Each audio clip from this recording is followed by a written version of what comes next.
Ju përshëndes, 23 tetor ngriuni për vendin tuaj. Bill O'Reilly ka bindur presidentin Trump që të kaloj në Kongres Kate Law. Kate ka qenë një vajzë amerikane e cila u vra nga një emigrant i paligjshëm. Bill O'Reilly ka kohë që lufton që dikush që kapet, kryen një krim, deportohet dhe kthehet përsëri në Amerikë, duhet dënuar direkt 10 vjet burg.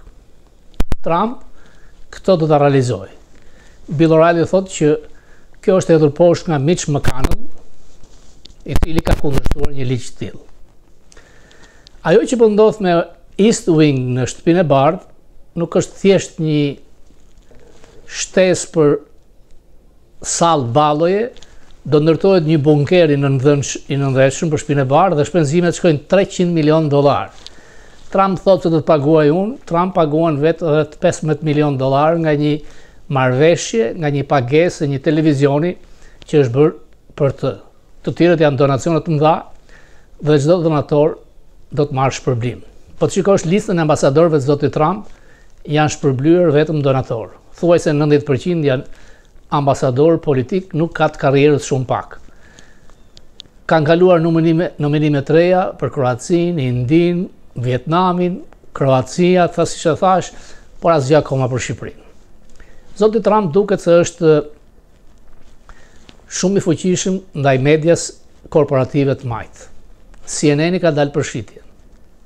CBS u ble nga një kompani e djathtë Skydance me mbështetjen e presidentit Trump dhe duket qartasi që 60 Minutes, emisioni më i shikueshëm profesional, por i majtë, është kthyer duke bërë lajka ndaj dhëndrit të llastuar dhe mediokër Kushner, i cili ishte i ftuar për të dhënë gjenialitetin e tij të madh të paqes midis Hamasit dhe Izraelit. Në fakt ka qenë vetëm armë pushim dhe aty ende vazhdojnë vrasjet, por luajnë miliarda dollar. Aty është rritur në lojë edhe Tony Blair dhe kjo s'm pëlqen.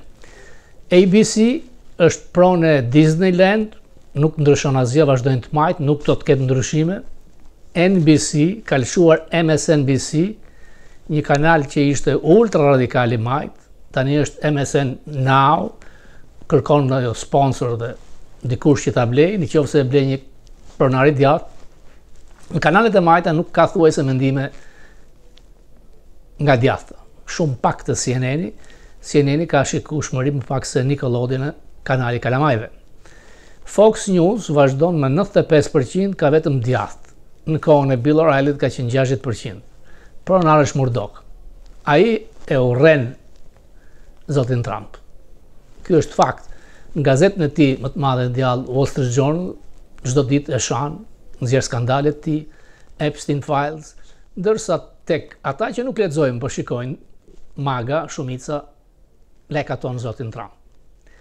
Ju thash, javën tjetër do të flisja diçka për qëndrimin e Hoxhës ndaj Kosovës. Që në 46-ën e ka shitur, ka pranuar që varet nga të tjetë pjesë e Jugoslavisë jo e jona, edhe Rama, i cili shiti sikur bëri një takim të madh me mbretën anglis. Në fakt ishte një parakalim i të gjithë drejtuesve të Ballkanit perëndimor që parakaluan për disa sekonda para mbretit anglez. Nuk ishte vetëm lideri ynë global, i cili nuk guxon të thot asnjë fjalë për Kosovën, a do të jetë bashkim kombëtar që nuk e përmend asnjëherë. Kam gjetur në aktivat e departamentit amerikan raportimet që Jacobs ka bërë. Në 9 maj ai ka bërë një bisedë me Hoxhën duke sqaruar rolin e misionit të tij. Ai thotë që Hoxha e kishte kuptuar rolin e misionit amerikan, por ishte i paduruar për njohjen e qeverisë të tij nga qeveria amerikane. Hoxha kishte treguar pa kënaqësi se populli shqiptar kishte luftuar kundër fashistëve dhe nazistëve, por nuk ishte ftuar në konferencën e San Franciscos. Jakob shkruan se Hoxha më dha idenë e një karakteri të fuqishëm, me ambicie, por që vuante nga efekti i një kompleksi inferioriteti për shkak të dështimit të tij për të fituar njohjen nga ne. 16 maj, Jacobs njofton Washingtonin. Nuk jam dakord që të njohim Hoxhën. Hoxha nuk i le asnjë përshtypje pozitive. Hoxha reagon. Më 25 maj i dërgon një notë për Washingtonin, duke kërkuar të dërgojë një delegat në SBA për të sqaruar vëllezërve shqiptar për Lëvizjen Nacionale Shqiptare, mbase kërkonte të ngrinte agjenturën e tij qyshatere. Jakobs i ka premtuar Hoxhës se kjo mund të realizohet, por departamenti nuk pranon, sepse ky grup i vogël mund të merret si një përfaqësi e Hoxhës në Amerikë. Hoxha, thot Jakobs, kishte shprehur dëshirën që qeveria e tij të hapte një llogari në bank Chase Bank në SBA. Kërkon që ta mbaj Jakobs vetëm për vete. Në 24 maj, përfaqësuesi amerikan Jakobs takohet me generalin dhe amerikani ka thënë se ka takuar gjithë kabinetin e Hoxhës me përjashtim të ministrit të financave, kolonel Ramadan Çitaku, i cili nuk ka qenë në Tiranë. Amerikani shkruan në Washingtonit më 26 maj se Hoxha kërkon të përqendrojë gjithçka në zyrën e tij. Ai kërkon të më largoj mua sa më shumë nga anëtarët e kabinetit. Jakobs i ka kërkuar Hoxhës të jap lejen për një zyrtar të departamentit thesarit, Patterson, sepse drejtori i bankës, Kostaq Boshnjaku, i kishte kërkuar ndihmë për të hapur një llogari në Chase Bank. Kush e ka këtë llogari sot? Jakobs e kishte trajtuar problemin me ministrin e jashtëm, Omer Nishanin, dhe ai kishte marrë përsipër ta mbaronte pa vështirësi. Hoxha vetëm se kishte thënë Nishani po, u thot jo amerikanëve. Sipas Hoxhës, ai nuk ka të drejtë në Shqipëri derisa SBA të njohë qeverinë time. Hoxha kundërshton dhe idenë e amerikanëve për të sjellë një doktor për tifon, vetëm se doktori ishte general. Hoxha kishte frikë nga ushtarakët, mbase ishte paranojak. Jakobs shkruan se i ka kërkuar të lëvizje lirë dhe Hoxha i ka premtuar se do t'i jepte leje kalimi për Tiranë dhe Durrës. Hoxha ndërkohë dyshon se aleatët po përgatisin një ndërhyrje ushtarake kundër regjimit të tij. Jakobs shkruan: ata, qeveria Hoxhës, janë një grup i sinqert, individ patriot, por është e vështirë të merresh vesh me ata dhe janë ignorant nga shkenca e qeverisjes. Njohin pak nga marrëdhëniet ndërkombëtare, por janë shumë të ndjeshëm nga fakti se pse pasi kanë luftuar armikun e përbashkët, akoma nuk kanë marrë njohje, përveç Jugosllavisë dhe mundësisht një simpati sekrete nga Bashkimi Sovjetik. Lidhjet e qeverisë me këto dy shtete mbeten ende enigmë për mua, shkruan Jakobs. Hoxha nuk është shumë i kënaqur nga këtë takim dhe ka vendosur të shkruajë presidentit Truman lidhur me kriminalët e luftës. I kërkon Trumanit që t'i jepë gjyqit Ali Këlqyra, Mithat Frashëri, Abbas Kupi, Kadrit Sakrani, Koço Muka dhe Vej Pruna. Të njëjtën letër ja ka dërguar Churchillit dhe Stalinit. Ndërkohë, Ambasada Britanisë së Madhe i dërgon një memorandum departamentit amerikan të shtetit, duke i bërë të qartë se në Shkodër janë ngritur me armë kundër Hoxhës, por forcat shumëta komuniste kanë mbjellur terror. Këto janë nga arkivat që unë kam gjetur në departamentin amerikan të shtetit. Churchilli i ka sugjeruar ndërkohë misionit të tij për asnjë lloj mbështetje ndaj qeverisë së Hoxhës. Amerikanët dukeshin se ishin afër një njohje të mundshme. Jakobs ka analizuar qeverinë e Hoxhës duke kërkuar fakte për të bindur Washingtonin ta njohin. Ai njofton se kabineti i ministrave ka 12 anëtar, 6 janë komunist, 6 nuk janë komunist. 8 janë civil, 4 ushtarak. 8 kanë studiuar jashtë, 5 në Francë, të tjerët në Itali, Rusi dhe Turqi. Mesatarja moshës 40. Regjimi, thot Jakobs, ka mbështetjen e segmenteve të gjera të popullit se sa grupet të tjera të opozitës. Por ai thot që qeveria ka një lidhje enigmatike me Jugosllavinë dhe me Bashkimin Sovjetik. Hoxha kërkon që të mos njohë traktatet që janë nënshkruar nga mbreti Zog dhe i ka ardhur një dhuratë që Washingtoni i njeh zgjedhjet e tij.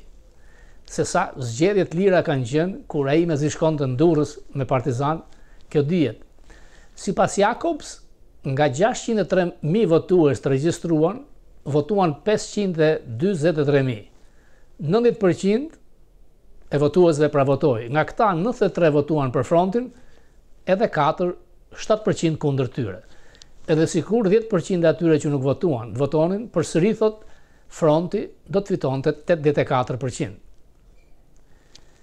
Ka takuar në 24 dhjetor Hoxhën, ai nuk I ka dhënë asnjë siguri për marrëdhënie diplomatike, sepse thot I kam duart e lidhura nga Kongresi I Përmetit. Ndërkohë Jacobs njofton Washingtonin se shehu njeriu Moskës është kthyer dhe duket që ndikon kundër nesh.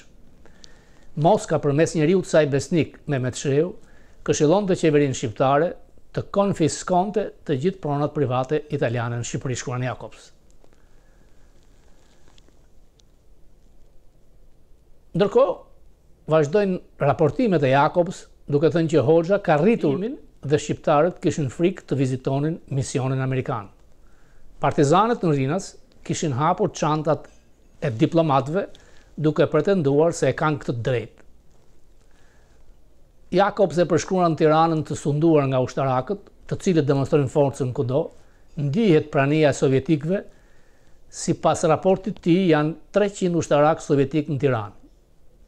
Hoxha vazhdon dëbimin e nënshtetasve italian. Ndërkohë, sekretari I shtetit I çon një memorandum Jacobs duke ngritur përsëri problemin e trajtimit të misionit amerikan.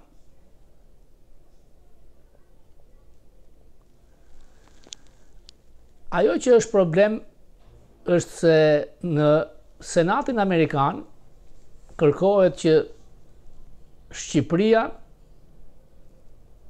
Vori e Epirin t'ja japin Greqisë. Është në sensin e Senatit se Epiri Veriut përfshi 12 ishujt në detin e Gje, njohur si det Okaneze, ishin dominimet forta të popullsisë greke. I duhen dhënë Greqisë nga Konferenca e Paqes dhe duhen përfshirë në territorin e Greqisë. E kam gjetur në departament. Por departamenti ndërhyn duke sqaruar qeverinë shqiptare se Senati mund të shpreh pikpamjet, por shkrau ekzekutiv që vendos. Qeveria amerikane nuk mbështet kërkesën greke. Rezoluta është raportuar jashtë komitetit, pa mandament, më 22 mars 46, dhe Senati nuk ndërmerr aksion rreth rezolutës. Është prerogativë I Senatit të shprehë mendimin në çdo mënyrë që dëshiron. Sidoqoftë, aksionet të ndërmarra nga Senati, si në këtë rast, nuk duhen marrë si qëndrim ndikuesi degës ekzekutive të qeverisë amerikane, as pro as kundra, por si një propozim. Hoxha I ka paraqitur Jacobsit një notë zyrtare ku vazhdon të mbrojë Kongresin e Përmetit. Jacobs informon se Hoxha premton rishikimin e traktateve, ndërsa regjimi shqiptar pranon vetëm traktatet shumë palshe. Besoj se ky zhvillim merr efekt lidhur me kërkesën e Shqipërisë për antarësim në lidhjen e kombeve tash në shqyrtim në New York, shkruan Jacobs. Zhvillohet konferenca paqes në Paris. Greqia agresive. Londra anon nga Athina. Hoxha ka shpresa nga Washingtoni, por I trembët Senatit për grek. Lobi duket shumë I fortë. Ka dërguar me një mision sekret Tuk Jakovën. Në shënimet e tij Fanoli kujton se Hoxha dërgoi Jakovën dhe Noli e ka shoqëruar kudo, por kur erdhi koha për takimin më të rëndësishëm në departament me sekretarin e shtetit, Hoxha nuk pati besim te Noli. Dhe Noli më vonë do të shkruante komisari ignorant Tukjakova. Ministri pa portofol ka vizituar në departament, por duke thënë që nuk përfaqësoi zyrtarisht ende qeverinë, por të gjitha porosit do t'ja dërgoj Enver Hoxhës kryeministrit. Pranojnë në pranim të gjitha traktatet e marrëveshjes. Jakova u ka premtuar amerikanëve se do të komunikojë me Hoxhën. Natyrisht që është ankuar për rezolutën e Senatit për Vorio Epirin. Hoxha ndihet si përbuzër. Ka filluar të akuzojë Britaninë e Madhe duke përdorur incidentin e Sarandës, të cilën e përshkron si një pretekst të papranueshëm për të mos vendosur marrëdhënie diplomatike. Në 9 tetor, Jacobs ka bërë takimin e lamtumirës me Hoxhën, i shoqëruar nga Henderson. Takimi ka qenë 2 orë. Raporti është shkruar nga Henderson, i cili i dërgon raport të përpiluar saktësisht. Sipas tij, Hoxha ka qenë i pakënaqur nga amerikanët lidhur me kërkesat e Greqisë për Vorë e Epirin. Jacobs i ka thënë, SBA nuk mbështet kërkesat e Greqisë. Hoxha i tha se në Paris ju keni mbështetur. Jacobs i tha, jo, nuk keni burimet sakta, por Hoxha tha se Amerika ka votuar që të pranohen kërkesat e Greqisë kundër Shqipërisë. Sipas raportit, Jacobs i ka thënë Hoxhës, në SBA, sistemi gjyqësor është ndryshe. Gjithkush ka të drejtë të ngrej padijë ndaj gjithkujt. Nëse gjenden fakte, gjykata dënon ose kundërta. Jacobs e ka thjeshtëzuar akoma më shumë. Për shembull, Hoxha kërkon të më akuzojë mua për vjedhje dhe ka të drejtë ta çojë padijë në gjykatë. Ku do të vendoset nëse jam apo jo unë vjedhës? Në raport shkruhet se Hoxha e tha se kjo nuk ka ngjashmëri pasi ti nuk je vjedhës. Jacobs është përgjigjur, general, si do të reagoje ti nëse Shqipëria do donte të ngrinte në çështje të ditës në konferencën e paqes si argument çështjen e Kosovës, dhe nëse delegacioni amerikan do të votonte kundër që kjo të futej në çështjen e ditës në konferencë. A nuk do të ndjeni ju të paktën se keni të drejtë që kërkesa juaj të studiohet dhe të diskutohet? Henderson sqaron se Hoxha është përgjigjur. Kjo nuk është analogji, sepse ne nuk po kërkojmë Kosovën nga aleatja jon Jugoslavia. Pra, që në 46, vija e asaj partije që sot drejtohet nga Rama, ka qenë mosnjoja e Kosovës. Çdo gjë në favor të Jugosllavisë, sot Vučić, Rama nuk thot kur bashkimi kombëtar. E kam pyetur ambasadorin Bolton dhe ka thënë qoftë se vendosin, askush nga jashtë nuk ju thot dot jo. Prallat se kur të hymë BE do hymë bashk, janë kalandet greke. Gjermania po thot që do të iki nga BE në 2030. Orban i e quan fole gjarprinç. Askush nuk e ndaloi Gjermanin perëndimore të punonte për bashkimin me Gjermanin lindore, të lindjes. Dhe askush nuk duhet ndaloj çështjen pa zgjidhur çështja shqiptare në Ballkan. Ballkani nuk ka qetësi, BE-ja gjithashtu. Ju falenderoj.